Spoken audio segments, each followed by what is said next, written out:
Presentamos 24 Horas Central.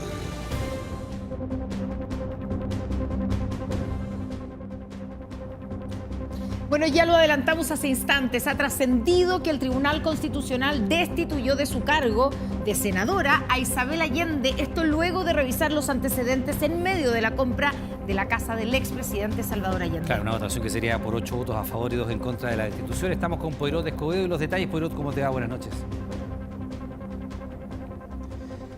¿Qué tal, Iván? Connie, muy buenas noches. Sin duda una noticia que remesa al Partido Socialista y también a uno de sus liderazgos más emblemáticos. Y tal como ustedes ya adelantaban, por 8 votos contra 2, por una mayoría del Pleno, el Tribunal Constitucional resolvió la destitución de Isabel Allende Bussi, poniendo con esto fin a más de 30 años de carrera parlamentaria y marcando un hito histórico. Es primera vez que este organismo cesa en el cargo a una parlamentaria. Toda esta polémica derivada de la fallida compraventa de la casa de su padre, el expresidente Salvador Allende, ubicada en Guardia Vieja, derivada también de una inhabilidad que existe en nuestro ordenamiento desde 1925, que es la imposibilidad de que autoridades suscriban contratos con el Estado. A este respecto, tuvo una reacción mediante una declaración pública la senadora Isabel Allende, quien deberá enfrentar esta situación en los próximos días, apuntando que como familia accedimos y seguimos todas las indicaciones legales para la compra, la que nunca se concretó, infiriendo de este comunicado que ella estaría situando la responsabilidad en terceros, y al mismo tiempo añadió que a la espera de la sentencia, quiero decir, cito textual, que la memoria del presidente Allende permanecerá intacta, un fallo que no mancilla la memoria del presidente Allende, asegura en este caso su hija, quien deberá enfrentar esta situación, quien también tuvo palabras para referirse a lo que involucra a quien es recordada como la primera presidenta del Senado en 2014. Esa es la envergadura de este liderazgo que se ve envuelta en esta polémica. Fue también desde el Partido Republicano quienes impulsaron esta acción ante el Tribunal Constitucional. Los alegatos partieron a las 9:30 de la mañana, sostenidos por el abogado Emiliano García, representante del Partido Republicano, y durante la tarde esta tienda dio a conocer su opinión. Cuando trascendió esta información, les invito a revisar esas reacciones a continuación. Valoramos la decisión del Tribunal Constitucional de acoger el requerimiento presentado por la bancada del Partido Republicano para cesar en el cargo a la senadora Isabel Allende por haber incurrido en un ilícito constitucional, como todo Chile ya lo sabe. Hoy triunfó el Estado de Derecho y la Constitución. Aquí queda claro que los parlamentarios, los 70 parlamentarios que no respaldaron nuestro libelo acusatorio, no votaron de forma justa ni en derecho, y que fueron otras razones las que los motivaron.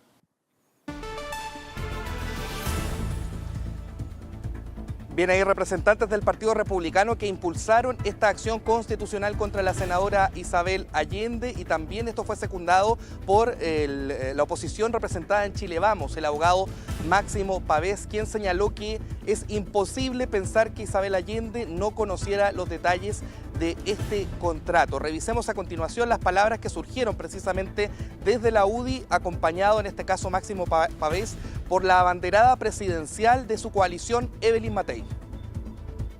Es doloroso para la senadora Allende, es doloroso para el Partido Socialista, es doloroso para todos ellos, y yo obviamente eso lo entiendo. Al mismo tiempo hay una Constitución que tenemos que respetar todos, y en este caso desgraciadamente no se respetó. Y bueno, lo que conocemos es que esta es una resolución que se acordó por mayoría del tribunal, una mayoría considerable, y que involucró en este caso a la senadora Isabel Allende. Lo que se sabe también del punto de vista legal es que ella no ha sido notificada, pero igualmente hizo eco de la información que trascendió durante la tarde. A partir de este momento, el Tribunal Constitucional dispone de 30 días para redactar la sentencia y posteriormente notificar al Senado, y así poner fin a la carrera carrera política de Isabel Allende, un duro golpe, por cierto, para el mundo del Partido Socialista. Otra manifestación que surgió durante esta jornada de la tarde-noche, cuando se conoció esta información, es una manifestación que habría desarrollado en este caso la juventud de la UDI después de conocida esta información, un lienzo que fue desplegado precisamente en la calle que está en Guardia Vieja, que alguna vez fue la casa del expresidente Salvador Allende, que ha suscitado toda esta polémica que involucra a una de las líderes más emblemáticas del Partido Socialista. Sí, claro, estamos viendo las imágenes de ese lienzo que se instaló en las afueras de la casa del expresidente Salvador Allende, donde actualmente vive la senadora Isabel Allende, o ex senadora destituida, senadora Isabel Allende, y dice, claro, ahora sí pueden vender la casa. Y está firmado, dice UDI. Tal cual, es parte de lo que ha ocurrido durante esta jornada. Poirot, estamos contigo en cualquier minuto. Nos vamos ahora directo hasta el Palacio de la Moneda. El gobierno se ha referido hace instantes también a este caso. Joaquín San Martín con los detalles. Joaquín, buenas noches. Como un grave precedente calificó el Ejecutivo, en este caso la destitución de la senadora Isabel Allende. Fue la vocera de gobierno quien hace algunos instantes realizó un punto de prensa donde se refirió a este caso principalmente diciendo que hay que respetar los fallos del Tribunal Constitucional, que es un órgano autónomo, pero que lamentan la decisión de esta destitución, donde recalcan principalmente que la senadora representa una trayectoria política y ella y su familia actuaron de buena fe. Gobierno que también fue consultado respecto a las responsabilidades, principalmente porque esto emana de un decreto supremo. ¿Qué respondió en este caso la vocera? Pasemos a escuchar esas declaraciones.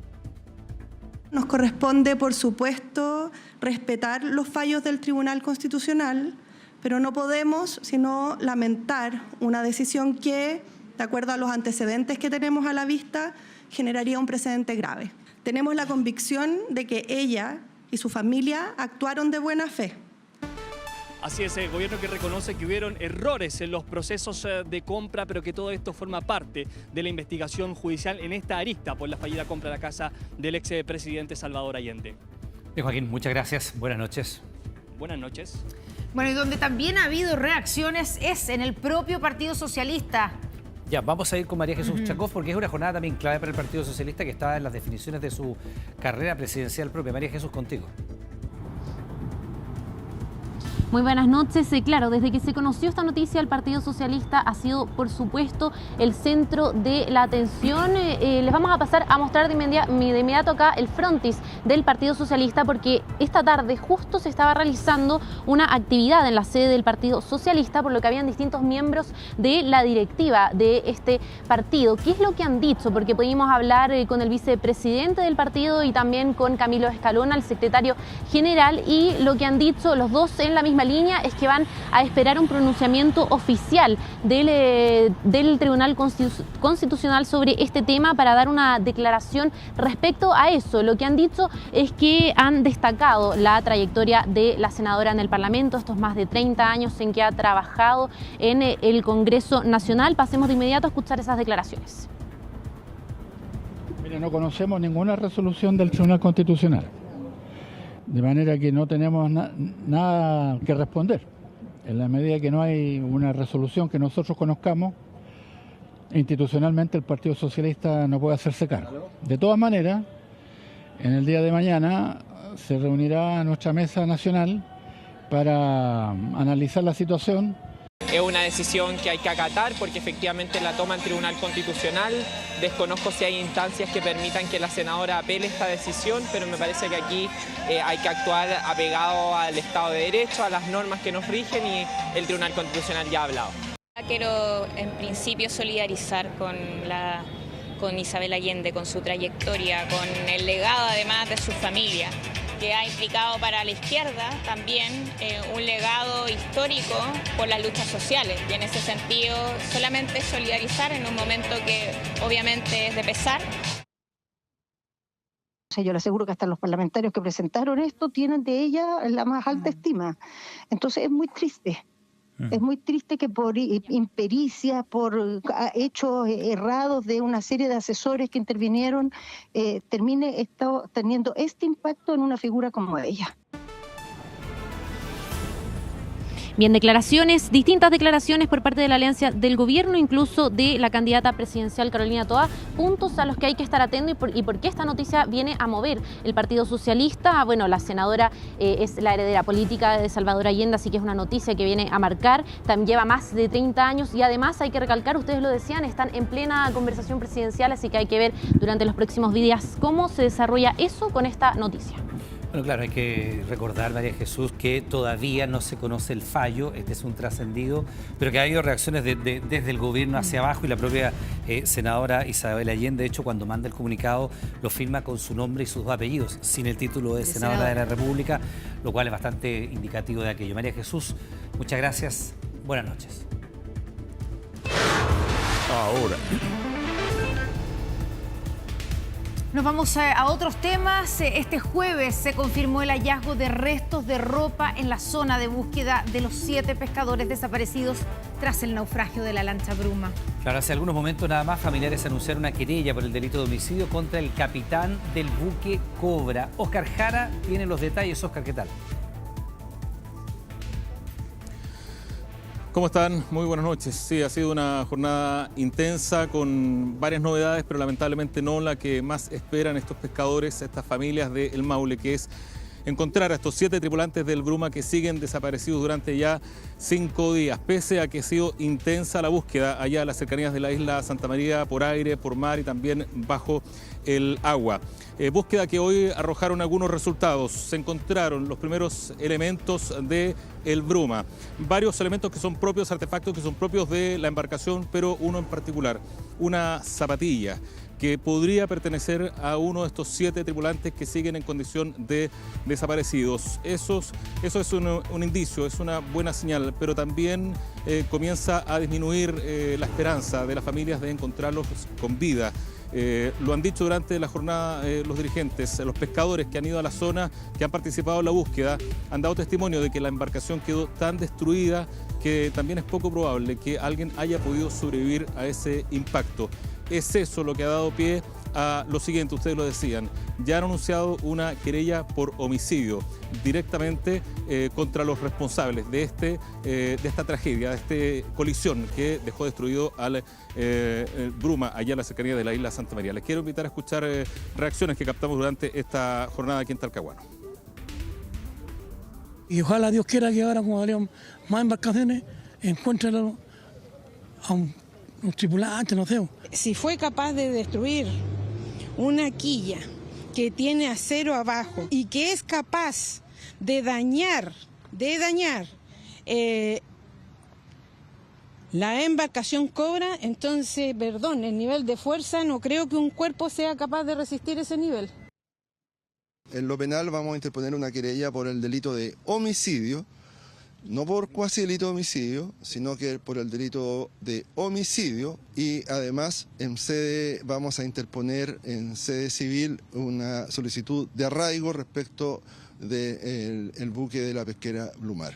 Yo me he entrevistado con el capitán, con el cual tengo mucha confianza, y la versión que él me dice es que la tripulación no sintió nada, él no sintió nada que le pudiese hacer sospechar ya que hubo una embestida en la embarcación. Escuchábamos también ahí la versión de la empresa Blumar, que rompió el silencio después de todos estos días y que, claro, defiende la versión de los tripulantes del Cobra, que dicen no haber sentido ningún tipo de impacto la noche del sábado ahí en las cercanías de la isla Santa María. Lo escuchaban también, la embarcación ahora quedó por orden de la justicia en condición de incautada. Está bajo el apercibimiento de la Armada para seguir con los peritajes, para poder determinar finalmente su relación con este impacto con el Bruma allá en alta mar. Siguen los rastreos, siguen los operativos en la zona, se van a sumar nuevos robots que debieran poder descender más allá de los 300 o 400 metros, que es lo que están pidiendo las familias, ¿no? Que se vea lo que hay ahí en el fondo marino para cerrar este círculo y esta angustia que tiene la familia después de ya 5 días de búsqueda de los 7 tripulantes de esta embarcación. Por supuesto, seguiremos pendientes de lo que ocurre con este hecho. Gracias, Óscar Jara. Buenas noches. En medio de barricadas, incidentes y mucha tensión, este jueves fue desalojada parte de la toma Yevide en la ciudad de San Felipe. Los vecinos aseguran que en el lugar hubo asaltos, disparos y además funcionaba una discoteca. Pasada las 2 de la tarde, la retroexcavadora comenzó la demolición de parte del campamento Yevide de San Felipe. Sin embargo, esta historia había comenzado mucho más temprano. A las 7 de la mañana empezó la protesta. Levantaron barricadas, quemaron un automóvil y se dio inicio a un infructuoso y tenso diálogo con los agentes de carabineros destinados a las conversaciones. Bueno, créeme que está la instancia que le van a ayudar ahora, ¿ya? Por eso es que... Eso es mentira, eso es mentira. Siempre habla así, policía, siempre habla así, te va a ayudar. Las escaramuzas se sucedieron durante toda la mañana, con el carro lanzaagua incluido. La oposición a dejar la toma era férrea. Aquí personas de nacionalidad chilena fueron quienes tomaron primero este terreno y ellos empezaron a revender.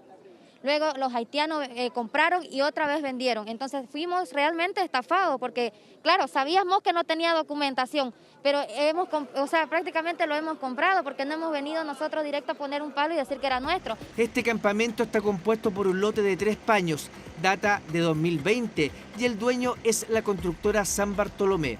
Este jueves solo iba a ser desalojado el lote B, que alberga a 120 familias y a casi 600 personas, la mayoría extranjeras. Ya, porque no tenemos dónde irnos. Ya, yo tengo 2 hijos, como yo, hay muchas familias que tienen 5 niños y necesitamos que nos den un tiempo más. Nosotros no salimos tranquilamente. Nosotros igual venimos de Bolivia a ganarse aquí. Sí, a mí igual me engañaron, una chilena me vendió la casa. Me compré, pero no sabía que iba a pasar esta situación. Tengo 4 hijos, soy mamá de mis hijos. Anoche yo salí con mis hijos. Tengo 4 hijos.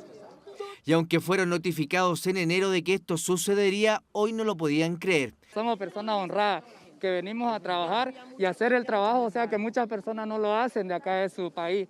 Yo me quiero ir, yo no quiero vivir así toda una vida acá. Ya viví 5 años, ahora me quiero retirar. De hecho, me voy a retirar, pero ahora así de la noche a la mañana no se puede. 3 meses es muy poquito. En el lugar se han registrado incidentes de violencia, asaltos y hasta una discoteca funcionaba en su interior. Se ha dado todas las facilidades, nosotros vamos a dar el tiempo prudente, entendiendo que son casas, habitación de muchas personas para que puedan sacarlas, desmontarlas o trasladarlas a otro lugar, pero respecto a la cuadrícula número 11, que es la cuadrícula a desalojar, tenemos que despejarla. Las autoridades han dispuesto albergues para quienes fueron desalojados. La Municipalidad de San Felipe ha dispuesto dispositivos de albergue para las personas que requieran poder dirigirse hacia el lugar. Saben que de una u otra manera tienen que salir. El problema es que la forma en que lo están haciendo, los niños no están pensando. Con un amplio contingente policial se concretó el desalojo del lote B de la toma Yevide en San Felipe. Hubo discusión, disturbios, también dolor e incertidumbre. Por el humo y los incidentes se suspendieron clases en los colegios aledaños y la tensión duró toda la mañana. Un desalojo que se hizo en una de las regiones que presenta mayor cantidad de campamentos en Chile. Lorris. Se hacían llamar los Lorris y eran en su mayoría menores de edad. Se trata de una peligrosa banda de asaltantes de camiones que fue desarticulada en La Calera. Los delincuentes se jactaban de sus delitos en redes sociales. Se jactaban de sus delitos en redes sociales, pistola en mano, se grababan tras robar a camiones repartidores. Sus edades fluctúan entre los 16 y 18 años de edad. Se registraban armados en los trayectos, incluso en este video se ve cómo frente a la cámara contaban el dinero sustraído de las cajas recaudadoras de los vehículos. Banda delictual apodada Los Lorris, conformada principalmente por menores de edad. La policía de investigaciones les seguía los pasos desde hace meses. Armados, en diciembre pasado intentaron asaltar un camión, a balazos se enfrentaron a funcionarios policiales en pleno centro de La Calera, robo frustrado. En esa ocasión los detenidos también eran menores de edad. Esto se logró en dos procedimientos. El primer procedimiento fue en el mes de diciembre del año pasado, en un procedimiento de connotación donde hubo un enfrentamiento con personal de la Brigada de Investigación Criminal de La Calera, donde uno de los delincuentes resultó herido. Ahí fueron detenidos 2 menores de edad. Pero casi 4 meses después, la investigación arrojó nuevos nombres, se identificó a otros miembros de la banda.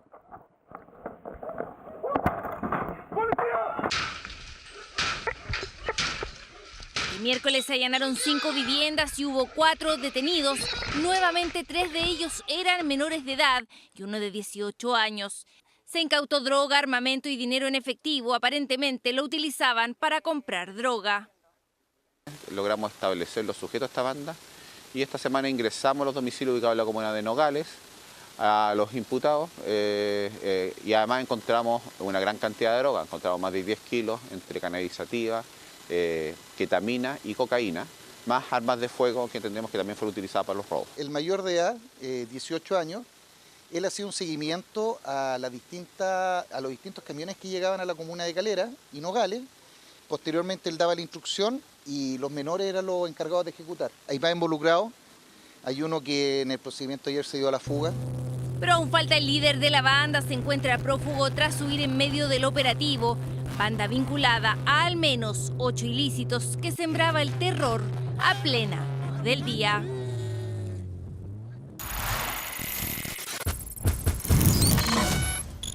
...24 horas... reportajes.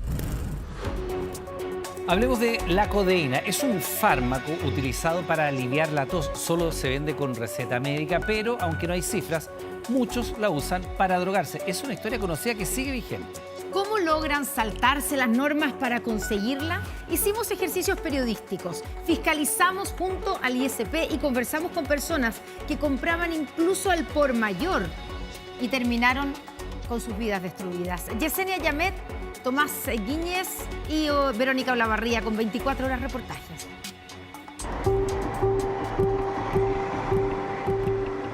Es un fármaco que usado como droga es altamente peligroso. La codeína se metaboliza en el cuerpo y se transforma en morfina.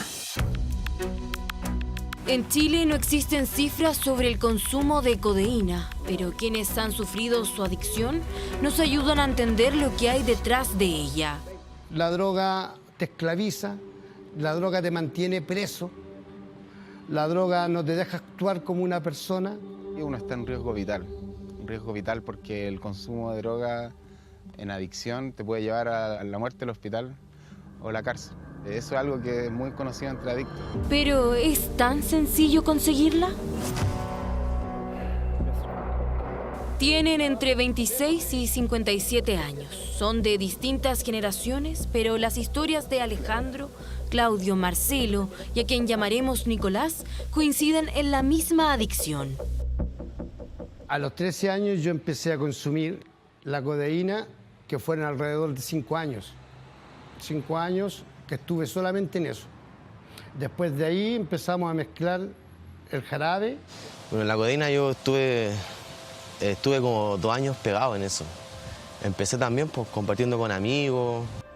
Todos parecen ir hacia un mismo desenlace, no importa cuánto tiempo consumen codeína. Me levantaba y pensaba al tiro en consumir codeína, en consumir jarabe, me levantaba, iba a la farmacia. Ya no me di cuenta cuando yo empecé a ir a comprar todos los días. Y con recetas médicas, a veces falsas y cosas así. La codeína es un analgésico que alivia el dolor y también funciona como jarabe para la tos, un fármaco utilizado como droga, denunciado hace años. Soy una esclava de los jarabes.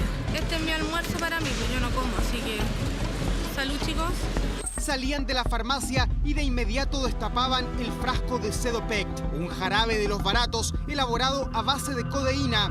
De primera empecé con 1 al día. Después ya sentía que se me pasaba más rápido el efecto. Entonces me compraba otro, después ya me compraba 3, compraba 12, a veces 24 por la caja. para que uno pueda comprarlo, debe tener una receta médica y esa receta médica es retenida por la entidad farmacéutica. Pero si su venta solo es con receta, ¿cómo llega a manos de quienes la utilizan como droga? Farmacias que no pidan receta o con recetas falsas. Si nosotros nos lo propusiéramos, ¿podríamos conseguirla? Haremos un ejercicio periodístico. Partimos por esta farmacia de calle Ejército. Pedimos el jarabe.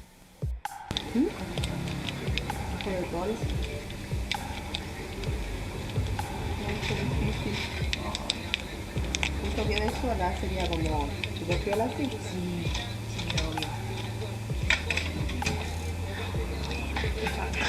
¿Cuánto sale? Una farmacia. Sí. No, pero tranquilo.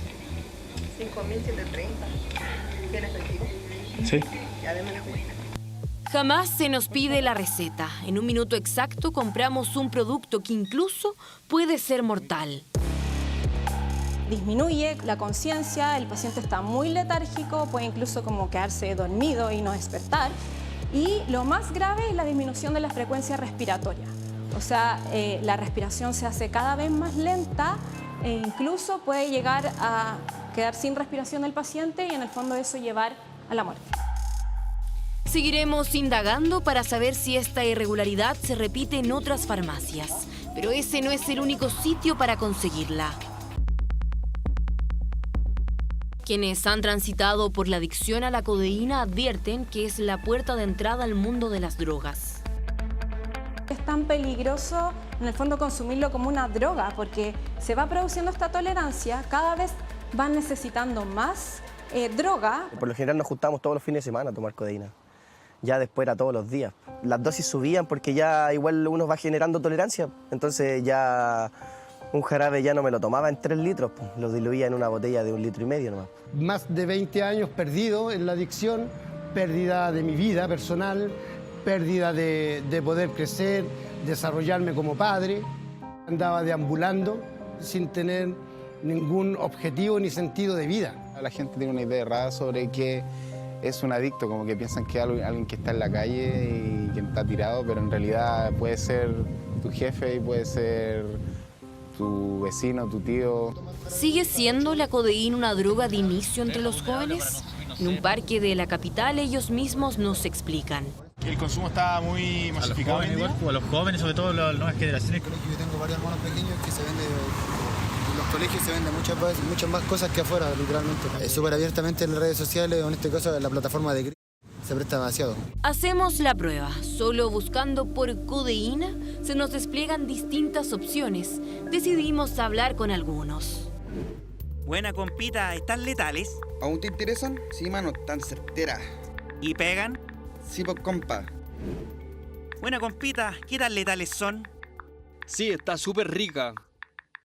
¿Cuál es la diferencia entre esta codeína comercializada en redes sociales y la que venden en las farmacias? También hay codeína, en este caso, artesanal. Se cristaliza y tienes que conservarla en refrigerador. No puedes conservarla completamente porque después incluso es mucho más peligroso que la otra. Nuestra conversación con uno de los vendedores continúa. Acordamos juntarnos en un metro para la compra. La transacción es rápida. Por 10.000 pesos tenemos en nuestras manos lo que él dice es una bebida a base de codeína. Cuando está por irse, decidimos revelar que somos periodistas. ¿Sabías que eso es ilegal, que es un producto que se vende con receta en la farmacia? No, yo no vendo por ahí. ¿No estabas vendiendo? Es puro jugo. ¿Puro jugo? Sí. ¿No lo venden mezclado a través de redes sociales? ¿Nada? Puro jugo. ¿Qué contiene realmente esta preparación? Se la entregamos al Instituto de Salud Pública. Vienen días de análisis. Mientras, continúa nuestro ejercicio periodístico. Recibimos el dato que en una farmacia de calle Agustinas venden codeína sin receta. Paracetamol. Tengo una promoción de 2 cajas por 1.200. Hay que pedirla en clave. Ya, quiero la promoción y quiero una vitamina, por favor.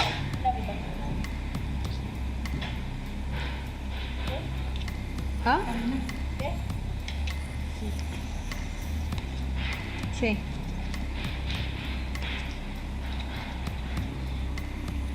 Ya. La vendedora recibe la plata, nos entrega el vuelto y el paracetamol que pedimos al inicio.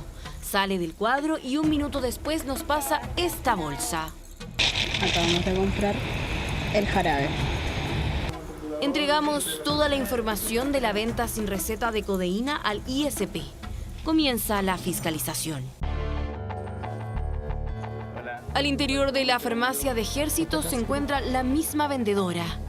Se le muestra el video de la venta sin receta. Le hicieron un cuento a la persona que lo vendió. Esto que de sola sería como super piola así. Nosotros le demostramos al Instituto de Salud Pública que tenemos una compra y un flujo regular de jarabes con codeína. En la farmacia de calle Agustinas, los hallazgos sorprenden al personal del ISP. Cantidades bastante altas para la frecuencia de una farmacia e incluso también tenían los jarabes sin su envase secundario, o sea, fuera de las cajas. Y encontramos efectivamente algunas facturas donde el día de ayer había sido despachado a la farmacia 30 unidades de jarabe de codeína, lo que también es algo que no es muy frecuente en este tipo de establecimientos. Nada que decir. De esta venta de codeína pidiendo vitaminas, ¿usted sabía? Nada que decir. Nada de este código de vitaminas, pedir vitaminas para poder vender. No sé de qué me está hablando. Codeína, jarabes con codeína. Quedan clausuradas. Hasta el cierre de este reportaje, esta última farmacia no ha entregado los documentos solicitados por el Instituto de Salud Pública.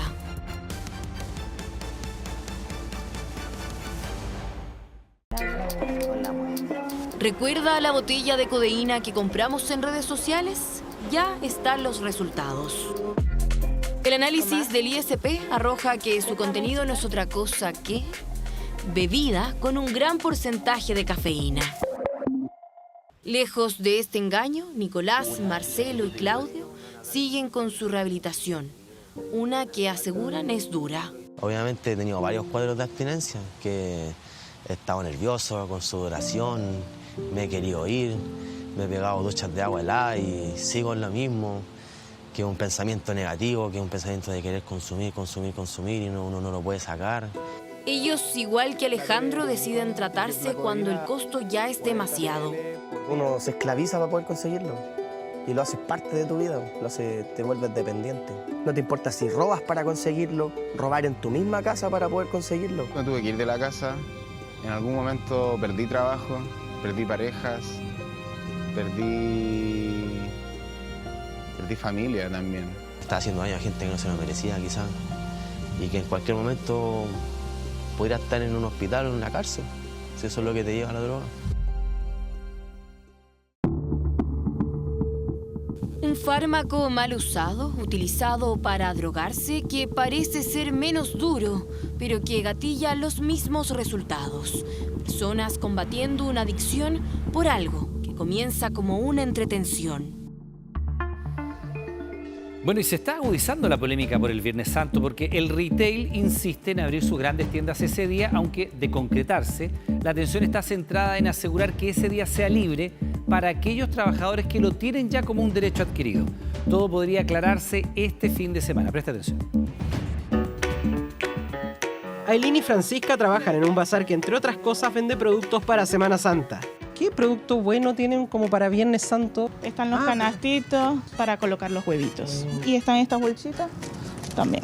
La pregunta es si trabajarán el Viernes Santo. No te sabría decir. Ah, ¿no sabes todavía? Todavía no sabemos. Usualmente se trabaja en Viernes Santo aquí. Igual.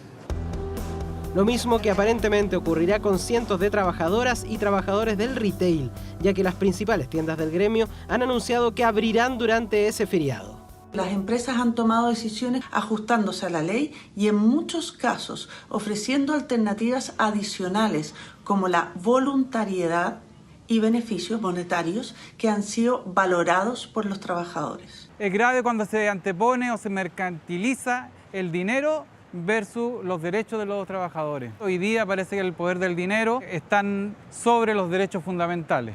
Dicen los trabajadores molestos con este anuncio de apertura que el retail mantiene en pie. Llamamos, por tanto, a las autoridades a resguardar el principio de certeza jurídica y, por tanto, el comercio podría funcionar ese día. Ocurre que la Dirección del Trabajo se pronunció este miércoles, pero nada dijo sobre el cierre o apertura del retail. De lo que habló el organismo fue de las cláusulas tácitas, según las cuales si un trabajador ya ha tenido regularmente libre el Viernes Santo, es decir, al menos 2 seguidos con el mismo empleador, debe continuar con ese beneficio. A aquellos trabajadores que se les ha otorgado de manera reiterada este derecho a descansar de manera absoluta, no tienen la obligación de ir a asistir a trabajar, aunque se le ordene el retail, el día Viernes Santo.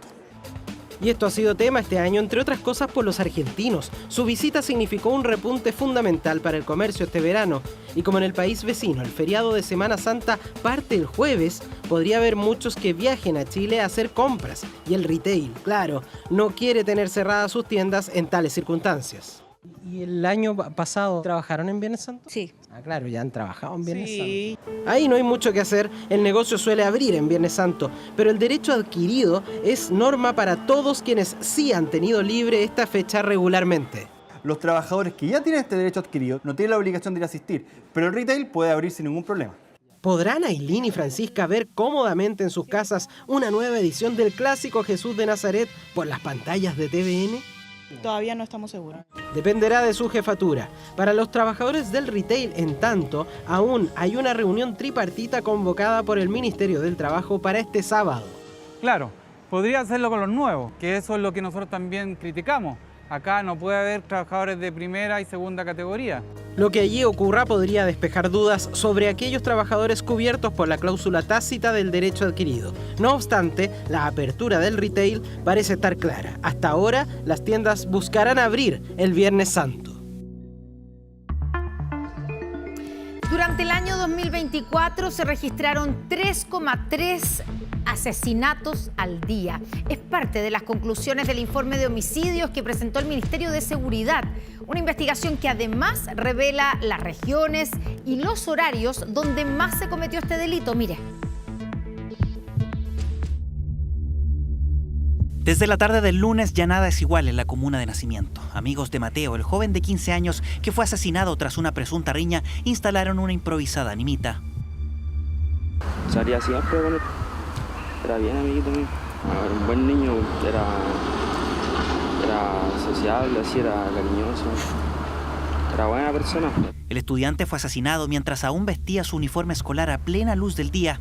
La comunidad del Liceo Carlos Condel despidió al adolescente, que este miércoles habría cumplido 16 años. Un joven de 18 años se encuentra detenido por este caso, mientras la comunidad aún trata de procesar lo sucedido. Por esto yo creo que de las drogas, todas estas cosas está sucediendo todo esto. Malo, porque yo me crié aquí y antes aquí nosotros a la 1, a las 2 de la mañana estábamos en la calle y nunca nada. No estamos acostumbrados a ver ese tipo de cosas.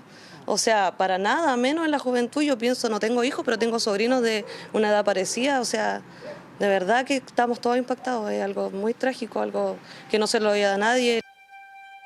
Una preocupación que también está presente en otras ciudades del país. Amarrado de pies y manos y con el rostro cubierto, así fue encontrado el cuerpo sin vida de un hombre adulto. Fue asesinado mientras trabajaba en Peñalolén. 3 integrantes de una familia fueron encontrados muertos en distintos lugares. 5 homicidios consumados, otros 5 frustrados. Los homicidios se han convertido en una preocupación ciudadana. En La Calera, otro adolescente falleció tras ser baleado en la cabeza. Según datos de la Defensoría de la Niñez, solo lo que va de este año, 5 niños, niñas y adolescentes han muerto por uso de arma de fuego. No basta solamente con esclarecer qué pasó en ese caso. Lo que se necesita es una estrategia clara y justamente un abordaje que sea con sentido de urgencia, para efectos de identificar riesgos. Y una vez que se identifican riesgos, poder generar políticas de protección social. El nuevo Ministerio de Seguridad se ha abocado, junto a la Fiscalía y las policías, a recabar información sobre los homicidios en Chile. En 2024 aumentaron en 10 casos las víctimas menores de 18 años. Esta es una situación especialmente preocupante por el impacto que tiene en esa población y, en segundo lugar, por los factores de riesgo a los cuales están expuestos. Son algunos de los resultados que presentó el último informe de homicidios consumados en el país, una especie de radiografía a este delito que presenta un descenso leve, aunque sostenido en los últimos años. Ese es un número que no nos satisface. El país debiera seguir aspirando a reducir sus tasas de homicidio cada 100.000 habitantes, aquella que tuvo aproximadamente hace una década. Para eso hay un conjunto de esfuerzos. Un esfuerzo que también apunta a reducir la percepción de inseguridad que tienen los ciudadanos al momento de conocer las cifras. De hecho, donde yo vivo es súper peligroso. Han habido balaceras fuera de mi casa. Y yo tengo 3 hijos y me he tenido que esconder. Entonces, la verdad es que yo no encuentro que haya bajado la delincuencia, ni los homicidios, ni los femicidios, ni nada. Pero a pesar de esta percepción, nuestro país tiene una de las tasas de homicidios por 100.000 habitantes más bajas de Latinoamérica. Una cosa es la objetividad, lo real que hay respecto de los homicidios y la seguridad. Otra cosa es lo que la ciudadanía percibe y siente. Esa brecha es importante que se acorte. Siempre ha habido una distancia entre unas y otras, pero nunca tan grande como la que tenemos actualmente en Chile. Muchas personas han cambiado incluso sus hábitos al momento de salir a la calle. Todas mis cosas en el bolsito. Celular, billetera, celular, llave. Todas mis cosas de valor en el bolso. Porque no estamos seguros en la calle. Para nada. Los casos de homicidios en la vía pública tienen además un impacto adicional en el contexto en que estos se ejecutan precisamente para los vecinos o vecinas que están en esos entornos. En la región metropolitana, casi el 61% de los homicidios se ejecuta con armas de fuego. La mayoría de ellos ocurre durante los fines de semana. Y a nivel país, el horario donde más se concentra este delito es entre las 6 de la tarde y las 12 de la noche. La inseguridad se nota a diario, a cualquier hora. Ya no es como antes, que uno ya decía en la noche. Hoy en día es todo el día. Yo salgo de madrugada. Yo tomo la primera micro a las 5:15 de la mañana. Mi marido incluso me viene a dejar al paradero. Terminar mi pega y tratar de irme temprano para mi casa porque también es peligroso al llegar a mi casa. Luego de la región metropolitana, le siguen Valparaíso y Biobío con la mayor cantidad de homicidios. Y 2024 además marcó el mayor número de víctimas de nacionalidad extranjera. Eso sí, los especialistas llaman a la calma. Pre-Bukele, El Salvador estaba en una tasa de 60 por cada 100.000 habitantes. Nosotros estamos en 6. Entonces, somos realmente un país que está más cercano a las tasas de algunos países europeos que a la realidad latinoamericana. Las discusiones sobre qué políticas han sido más eficaces o no, o los motivos que explican un determinado tipo de resultados, exceden por ahora el informe de homicidios. Lo que eso implicará son discusiones de otro tipo que tendremos en otros lugares, en otros debates y respecto de otro tipo de acciones. Estadísticas que proyectan la situación del país, pero que también da cuenta de un profundo problema. La percepción de inseguridad continúa y muchos han cambiado hábitos o sus rutinas al desplazarse por la vía pública. El informe de homicidios será clave para plantear nuevas estrategias o evaluar los resultados de políticas como el Plan Calle sin Violencia. Comienza un nuevo orden mundial. Así fue catalogado este jueves los anuncios de aranceles de Donald Trump. Un hecho que generó una serie de repercusiones en las economías mundiales y que los expertos advierten podría ser solo el inicio. A continuación les mostraremos cómo el mundo reaccionó a las nuevas políticas económicas de Estados Unidos. El mundo tuvo un nuevo amanecer económico tras el anuncio de aranceles por parte de Donald Trump. Las bolsas mundiales cayeron en números rojos. Las grandes tecnológicas como Apple, Amazon y Nvidia fueron las que más lo sufrieron. Lo llamaron el jueves negro y el temor se apoderó de los inversionistas. Lo que anunció ayer, que fue una muy mala noticia para la economía mundial y para la economía estadounidense en particular, es sin precedentes. Yo no tengo memoria en las últimas décadas de un anuncio en materia de economía global, de política comercial, con la magnitud y profundidad de lo que vimos ayer. Un cambio que mantiene en alerta a las grandes potencias, pero también a los países más pequeños. Al sur de África se encuentra Lesoto, un lugar con poco más de 2 millones de habitantes y desconocido para muchos, pero que sufrirá los mayores aranceles. Acá se aplicará un 50% a todos sus productos, destacando el área textil. El gobierno estadounidense va a destruir el sector textil y de la confección en Lesoto, ya que es uno de los principales empleadores del país, ya que tenemos aproximadamente 40.000 trabajadores trabajando directamente. Pero claro, países como Lesoto solo les queda recibir el golpe, no así China, que en esta ocasión sufrirá un nuevo arancel de 34%, una decisión que no dudaron en responder. China se opone firmemente a los aranceles y tomará las medidas necesarias para salvaguardar sus intereses. China ha insistido repetidamente en que no hay ganadores en las guerras comerciales ni arancelarias y que el proteccionismo no es una salida. instamos a Estados Unidos a corregir sus prácticas erróneas. Una postura similar a la de la Unión Europea, que recibirá aranceles de un 20%. Siempre hemos estado dispuestos a negociar con Estados Unidos para eliminar las barreras restantes al comercio transatlántico. Al mismo tiempo estamos preparados para responder. Ya estamos ultimando el primer paquete de contramedidas en respuesta a los aranceles al acero y ahora nos preparamos para nuevas contramedidas que protejan nuestros intereses y negocios si las negociaciones fracasan. Posibles represalias que, según los especialistas, podrían traer más de un problema. Yo pienso que pierden todos. Yo creo que el más beneficiado es el país que comercializa con todo el mundo. Y ahí, en realidad, el que está preso de esta situación es el consumidor, que lo que va a ver es que su poder adquisitivo va a disminuir. Y no solo el consumidor estadounidense, sino que también advierte que su propia economía, lo que, por cierto, podría traer coletazos para el resto. Nos vamos a encontrar con una economía que probablemente en el corto plazo crezca menos, por este tema, y por otro lado tengo una inflación un poco más alta y que incomode un poco la Reserva Federal, y la Reserva Federal no va a poder bajar la tasa de interés porque tiene la inflación muy alta. Pero los expertos también hacen hincapié en un detalle que podría ser clave. Donald Trump es un negociante. Ayer se abrió un nuevo ciclo de incertidumbre, que no sabemos si esto va a abrir, por ejemplo, un espacio de negociación país a país. No sabemos si algunos de estos aranceles se van a suspender el día de mañana. En consecuencia, como es la tónica de Trump, la imprevisibilidad en todo lo que hace. Incertidumbre que advierten podría traer otras consecuencias para Estados Unidos.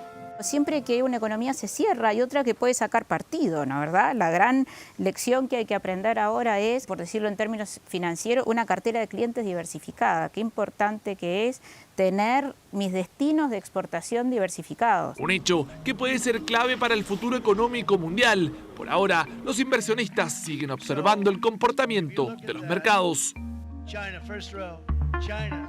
Bueno, y precisamente en ese contexto el ministro Mario Marcel salió a calmar a los mercados tras estos aranceles impuestos por Donald Trump. ¿Qué efectos puede tener la guerra comercial en la economía chilena? Bueno, si bien hay efectos negativos, también puede haber oportunidades. Aquí se lo contamos. Es un golpe a la economía mundial que no deja indiferente a Chile. Por ello, el ministro de Hacienda, Mario Marcel, salió en La Moneda a calmar a los mercados ante este arancel de 10% a las exportaciones nacionales. Los impactos sobre la economía chilena son acotados. Chile mantiene su política arancelaria y por lo tanto no es necesario que Chile esté aplicando medidas de presión hacia Estados Unidos. Efectos negativos de la guerra comercial. Los grandes afectados serán los productores chilenos que exportan a Estados Unidos. Chile envía cada año 15.000 millones de dólares en productos a este país, principalmente cobre, salmón y uva. De ellos, únicamente el metal rojo y la madera quedaron excluidos de este arancel. Es una noticia negativa para el sector salmonero nacional.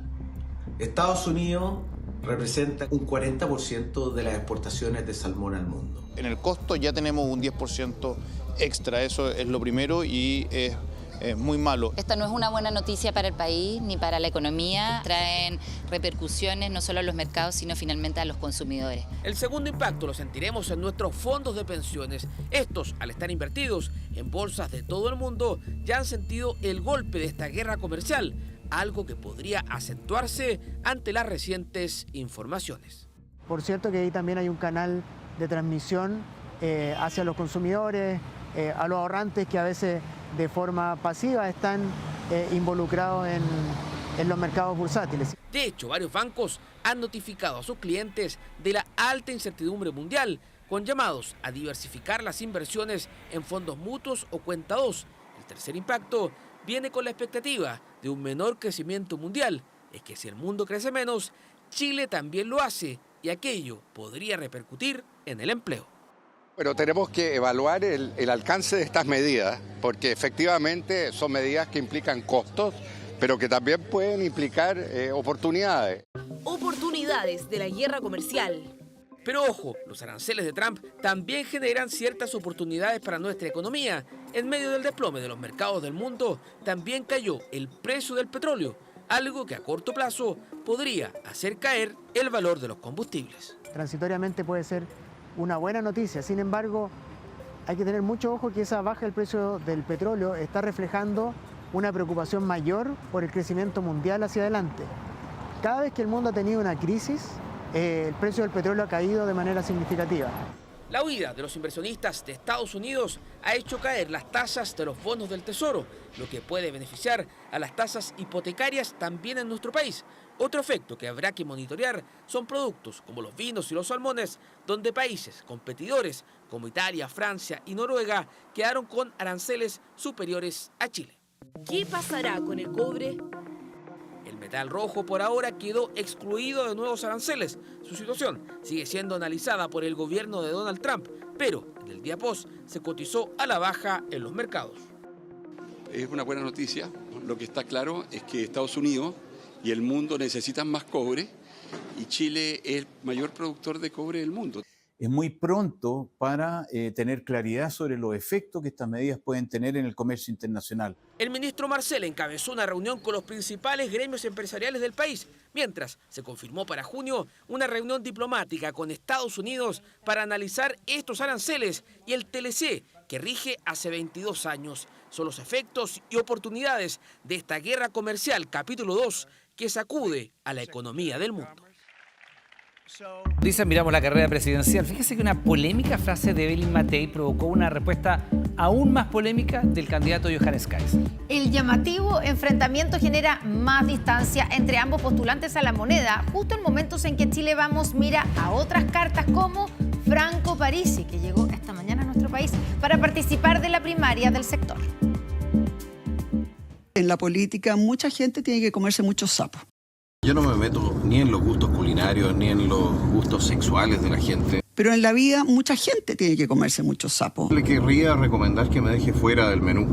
Debate político culinario que comenzó en Radio Infinita cuando Evelyn Matei utilizó la coloquial frase para referirse a los tragos amargos o momentos desagradables que una persona debe atravesar para lograr un objetivo mayor. A veces hay que comerse un sapo, dijo, pero el problema es que esa frase fue en respuesta a la posibilidad de integrar a Johannes Kaiser en su eventual gabinete. Le querría recomendar que me deje fuera del menú.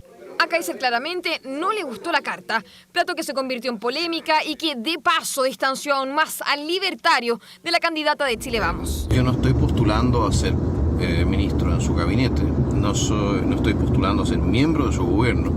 De hecho, nosotros tenemos una postulación propia y pretendemos llegar al gobierno, creemos que vamos a tener más suerte que ella. Matei, eso sí, descartó que desde ahora esté buscando integrantes para un eventual gobierno. Ya, pero ¿se imaginaría usted a Kaiser en un ministerio de su gobierno? Bueno, no lo sé. Hay que verlo. ¿Pero no se le aprieta la guata como el presidente Bópoli? Mire, ¿sabe qué más? Empezar a hablar de ministerios cuando ni siquiera hemos ganado. A mí lo que se me aprieta la guata es empezar a repartir puestos. Porque para elegir puestos hay que ganar la elección y Chile Vamos incluso aún no puede definir una primaria. Se buscan nombres, dicen, y en el aeropuerto asomó una posibilidad. Se siente, Parisi presidente. El regreso de Franco Parisi es que, si de menú se trata, quiere repetirse el plato de 2017 y el polémico 2021, año que hizo campaña desde Estados Unidos en forma telemática. El economista aseguró que, de ganar la elección interna del PDG, ahora sí permanecerá en el país y no descartó, pese a sus críticas a Chile Vamos, participar en una primaria de la oposición. No se ponen ni de acuerdo para elegir presidente del Senado, menos se van a poner de acuerdo para ir a primaria. Nosotros estamos dispuestos a escuchar a todo el mundo, siempre y cuando sea en pro de Chile. Evelyn Matei, ya lo ha dicho, está dispuesta a participar en primarias, no tiene problema en organizar algo en que estén presentes una Jimena Rincón, eventualmente un Rodolfo Carter, podemos analizar también un Parisi, así es que nosotros no estamos por cerrar puertas. El problema, demócratas de Jimena Rincón por ahora no tienen las firmas como partido para participar y Carter quiere que la invitación sea a más tardar la próxima semana, lo que podría provocar que en el menú Chile Vamos deba obviar la entrada de primarias y optar de inmediato por el plato principal que se servirá en noviembre en la elección presidencial.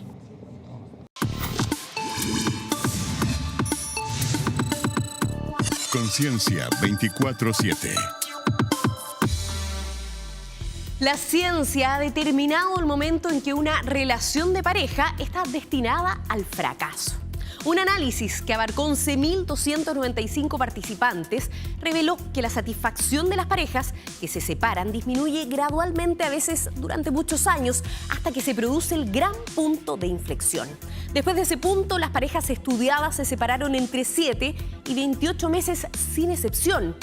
Según lo planteado por los investigadores, el descenso de la satisfacción ocurre especialmente en los primeros años de convivencia y a menudo se produce un punto bajo específico después de 10 años. Las parejas suelen buscar ayuda solo en el punto de inflexión, es decir, cuando generalmente ya es demasiado tarde. La misión cooperativa Orbitador Solar de la Agencia Espacial Europea y la NASA captó partículas de viento solar en espiral que parecieran un torbellino de energía, un fenómeno que se extendió a lo largo de 2 millones de kilómetros. Para que dimensione esa cifra, nuestro planeta tiene un diámetro de 12.756 kilómetros, pequeño en comparación a nuestra estrella progenitora, que alcanza un diámetro de 1.392.684 kilómetros. Lanzado hace 4 años, este satélite ha ofrecido imágenes de regiones desconocidas del Sol y ha permitido conocer más sobre el viento solar y la intensa radiación. En su punto más cercano, esta misión se ha situado dentro de la órbita de Mercurio, a unos 42 millones de kilómetros de la superficie solar, teniendo que soportar temperaturas de hasta 500 grados Celsius. El satélite está equipado con 10 instrumentos científicos y la misión está prevista hasta fines de 2026, aunque podría extenderse hasta 2030. Una interfaz cerebro-máquina está permitiendo algo propio de la ciencia ficción. Anne, a quien ve en imágenes, tuvo un derrame en el tronco encefálico y desde entonces que no habla. To not make me laugh. Anything is possible. Estas son sus primeras frases y son fruto del trabajo de científicos de Berkeley y la Universidad de California en San Francisco, que la conectaron a una máquina que registra su actividad neuronal y es capaz de decodificar con los electrodos colocados en la corteza motora del habla. El sistema es capaz de convertir la señal cerebral en texto y voz rápidamente. Según los investigadores, aproximadamente tarda 1 segundo desde que el decodificador de voz detecta su intención de hablar en las señales neuronales. Desde fines de enero al 1 de abril se han registrado 422 casos de sarampión en Texas, un brote que ha derivado en 42 hospitalizaciones y 2 personas fallecidas, las primeras en morir en una década en Estados Unidos por esta enfermedad. Una persona con sarampión infectará a 9 de cada 10 personas cercanas si no están vacunadas. Sin embargo, una pauta de 2 dosis de la vacuna tiene una eficacia del 97%. ¿Cómo se puede enfrentar desde Chile el resurgimiento de esta enfermedad? Soledad Rodríguez con el informe. Usted tiene hijos pequeños y está preocupada porque ha oído muchos de los casos de sarampión que se han registrado últimamente. Hace 60 años el sarampión era un temor real en miles de hogares chilenos, contagioso, impredecible y muchas veces mortal. La vacuna llegó a Chile en 1964 y con ella una esperanza. 14 años después se incorporó al calendario oficial de inmunizaciones y en 1992 logramos erradicar el virus. Chile fue pionero en reducir drásticamente el sarampión. Por eso nuestros niños no se mueren, tenemos una de las tasas más bajas de mortalidad infantil. Lo que hoy día eventualmente tenemos muy ocasionalmente son casos importados. Panorama distinto en otros países. Este año se han registrado más de 127.000 casos en Europa que derivaron en al menos 38 muertes. Brotes que también se han detectado en Estados Unidos, Canadá y Argentina. Los expertos alertan del brote más grave en 25 años. La principal y casi única causa del rebrote es falta de vacunación, las bajas coberturas de vacunación. El virus se caracteriza por paralizar el sistema inmune, por lo que facilita complicaciones graves como neumonía o encefalitis. El sarampión es altamente contagioso y para lograr que la vacuna proteja a la población se necesita una cobertura del 95%. Si no se cumple, el riesgo de que se reintroduzca es real. Si soy susceptible de enfermar y voy a visitar un lugar en donde hay brotes, puedo adquirir la enfermedad, viajo y enfermo en mi país. Me convierto en una unidad biológica móvil. La vacuna forma parte del Programa Nacional de Inmunizaciones. Se aplica una dosis a los 12 meses y desde 2022 una segunda a los 36 meses. En 2023 se logró un 94.5% de cobertura en la primera dosis y un 72% en la segunda. Por eso hay un llamado súper importante en los niños que cumplieron 3 años, que no han accedido a su vacunación programática, que puedan acceder a los vacunatorios en convenio ministerial, ya sea público o privado, a recibir esta vacunación que puedan tener pendiente. El 17 de marzo se emitió una alerta de vigilancia epidemiológica que incluye como medida de prevención el refuerzo de vacunación para algunos grupos. Ponga atención. Los niños viajeros que tienen de entre 6 y 12 meses y los niños viajeros de 12 meses o más que no cuenten con la segunda dosis de sarampión. Ellos deben acercarse a recibir su refuerzo. Y si como Paula usted nació entre 1971 y 1981, el llamado es a vacunarse, porque no se sabe con exactitud la protección con que cuenta este segmento de la población. ¿Usted recuerda haberse vacunado contra el sarampión? Ayer estábamos conversando eso con mi hija y no me recuerdo. Me acuerdo que en los colegios nos vacunaban antes. Creo que mi madre nos mandaba siempre a vacunar, pero tengo que haberme vacunado ya. Si ellos quieren saber si tienen inmunidad o no, pueden hacerse un examen serológico que permite ver la inmunidad que uno ha adquirido a través del tiempo. La vacuna del sarampión es universal, gratuita y obligatoria en nuestro país. Hacerlo es un acto de responsabilidad. Lo que se ha demostrado con las vacunas es que son herramientas seguras que permiten salvar vidas. Ahora. Volvemos a la carrera presidencial, ya es un hecho. El Frente Amplio proclamó al diputado Gonzalo Vinter como su abanderado presidencial. Ignacia Jiménez está en el lugar y nos cuenta. Ignacia, buenas noches. ¿Cómo estás, Connie? Muy buenas noches. Proclamado por unanimidad por el Comité Central del Frente Amplio, quedado Gonzalo Vinter acá en la sede del partido. La fiesta acá se está acabando ya. Hace algunos minutos se bajó del escenario el ya candidato presidencial de este partido, Gonzalo Vinter, el diputado que asume este desafío después de varias semanas de incertidumbre, de que no se sabía finalmente quién iba a asumir finalmente la carrera presidencial después de la negativa del alcalde de Maipú, Tomás Bogdanovich, para asumir esta candidatura. Finalmente la última semana terminan por convencer a Gonzalo Vinter que hoy día era prácticamente ya un hecho que iba a ser proclamado de forma unánime por la colectividad. Entra así, decía él, a la competencia de las primarias del oficialismo con la idea, también decía él, de ganarla en un discurso de cerca de 30 minutos donde abordó varios ejes: seguridad, desarrollo, salud, entre otros. Revisemos parte de las palabras que dio acá en la sede del Frente Amplio el ahora candidato Gonzalo Vinter.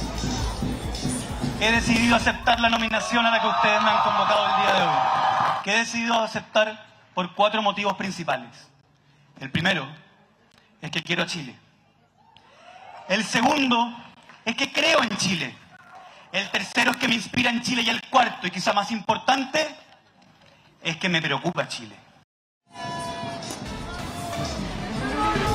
Ya recibió las felicitaciones de quien podría ser su contendora en esta primaria, la candidata del PPD, Carolina Toá. Habrá que ver qué pasa con el resto de los partidos del oficialismo, Connie, que en los próximos días tienen que definir sus candidaturas. Durante el fin de semana podrían haber nuevos nombres que se suman a final de cuentas a esta carrera presidencial del oficialismo, que hoy día tiene a Gonzalo Vinter como el candidato presidencial del Frente Amplio. Claro, quedan pendientes entonces el Partido Comunista, que como tú dices podría tener candidato o candidata presidencial este fin de semana, y después el Partido Socialista, que todavía no ha decidido si apoya a Carolina Toá o va con un candidato o candidata propia, como por ejemplo Paulina Bogdanovich.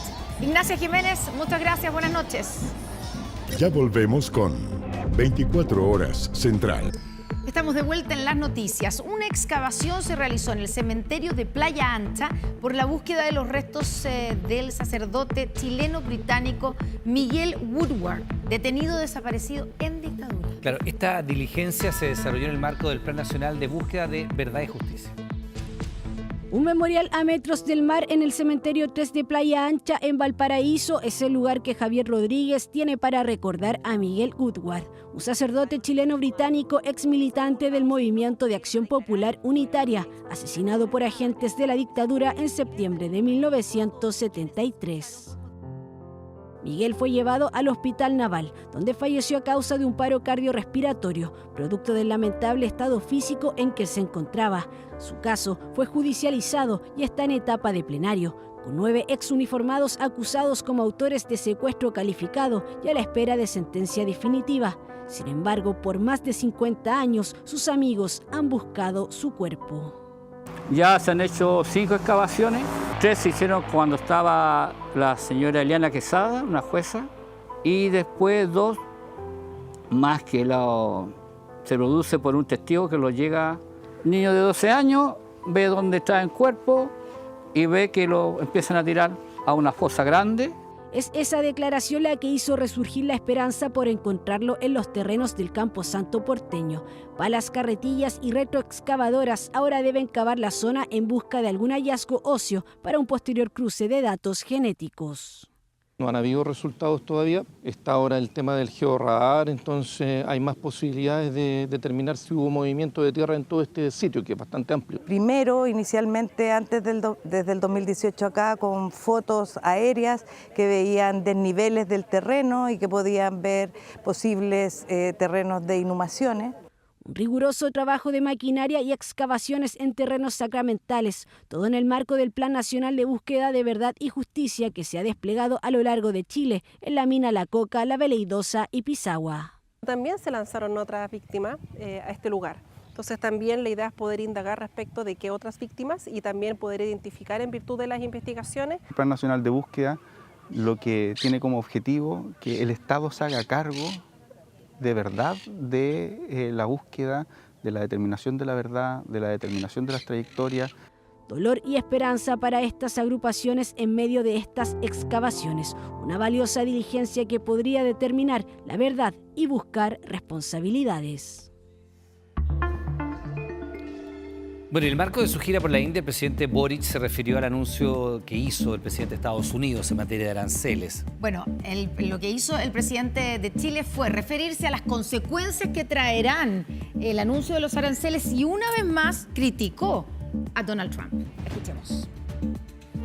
Puedo decir con tranquilidad que Chile ha tomado las medidas correspondientes, se ha anticipado a esta situación y estamos trabajando unidos, sector público y sector privado, para enfrentar las consecuencias y tomar las oportunidades que de estas decisiones y guerra comercial se deriven. Le pido a la política chilena, es grandeza, es altura de miras y es unidad para enfrentar juntos el escenario internacional que hoy día está convulso. Bueno, terminamos aquí las noticias, pero quédese en TVN porque ya viene un nuevo capítulo de The Floor, no se lo pierda, que tenga muy buenas noches. Buenas noches, hasta mañana.